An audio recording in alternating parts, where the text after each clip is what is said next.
Alhamdulillah, salatu wassalamu Rasulillah. Ada yang bertanya bagaimana hukum membuat grup WhatsApp dalam rangka untuk motivasi baca Al-Quran terutama di bulan Ramadan, di mana satu grup tersebut terdiri atas 30 orang yang masing-masing orang tersebut, masing-masing anggota dibebani untuk membaca satu juz, ya.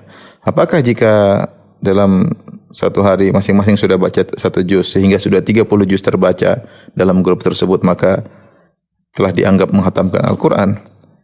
Jawabannya, kalau dianggap grup itu menghatamkan Al-Quran, mungkin iya, tetapi kalau ditinjau dari masing-masing tentunya tidak. Karena masing-masing tidak mendapatkan pahala khatam Quran, tapi masing-masing mendapatkan pahala baca satu juz. Ya, jadi jangan sampai kita mengesankan bahwasanya kalau kita bikin grup tersebut, kemudian sudah dibaca 30 juz, yang satu masing-masing baca satu juz, berarti semuanya sudah mendapat pahala khatam Quran. Jawabannya tidak. Ya, kita tidak berbicara pahala kecuali dengan dalil, ya. Jika kita masing-masing sendiri sudah baca 30 juz baru dikatakan kita telah khatam. Nah, apa hukum membuat grup-grup seperti ini? Jawabannya ini tidak apa-apa, ini motivasi untuk menyemangati masyarakat untuk baca Al-Quran dengan membuat target-target tertentu, namun dengan syarat yaitu seorang harus ikhlas kepada Allah Subhanahu wa taala. Ya. Asalnya ibadah adalah kita sembunyikan karena Allah Subhanahu wa taala, tidak perlu kita tampakkan. Tapi kalau ternyata dalam grup tersebut ya kita nampak, kita pamerkan ibadah kita, kemudian kita menunjukkan saya sudah sekian juz, saya sudah selesai dan yang lainnya, maka niat kembali kepada Allah, ya. Meskipun saya katakan ini adalah kerjasama yang baik, tapi hati-hati, masalah riya sangat tipis. Seorang sangat mudah tertimpa dengan riya, dan segala sebab yang bisa menimbulkan riya hendaknya kita jauhi.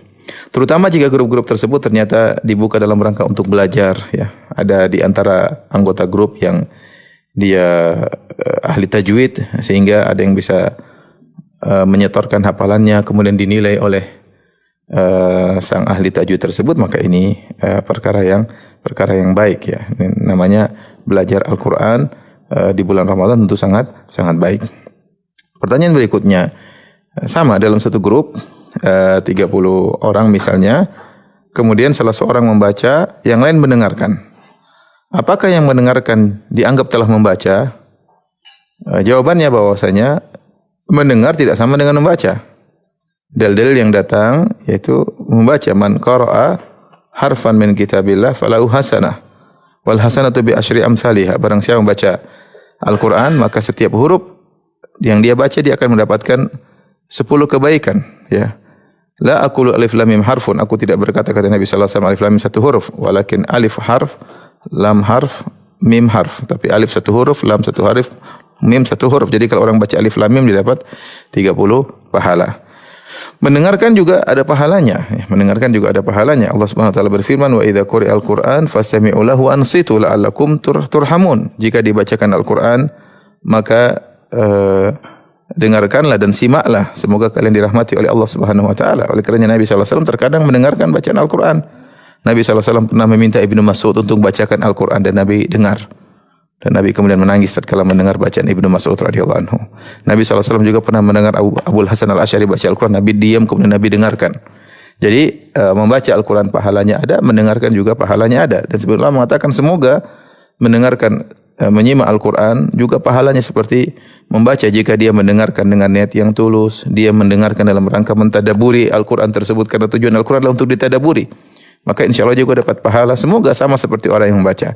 Tetapi tetap tidak dikatakan bahwasanya orang mendengar dianggap membaca. Tentu berbeda. Membaca lain dengan mendengar, masing-masing ada pahalanya. Intinya silakan kita berta'awun, bekerjasama dalam memotivasi masyarakat untuk baca Al-Quran, ya. Tapi tidak perlu kita menyampaikan hal-hal yang tidak sesuai, seperti tadi saya katakan menganggap 30 orang dalam grup, kemudian kalau semua sudah baca satu juz dianggap sudah khatam Quran, itu tentu tidak benar. Atau seperti tadi mengatakan kalau yang mendengar juga dianggap sudah khatam Quran, juga tidak benar, ya. Tapi ini semua insyaallah baik, ya.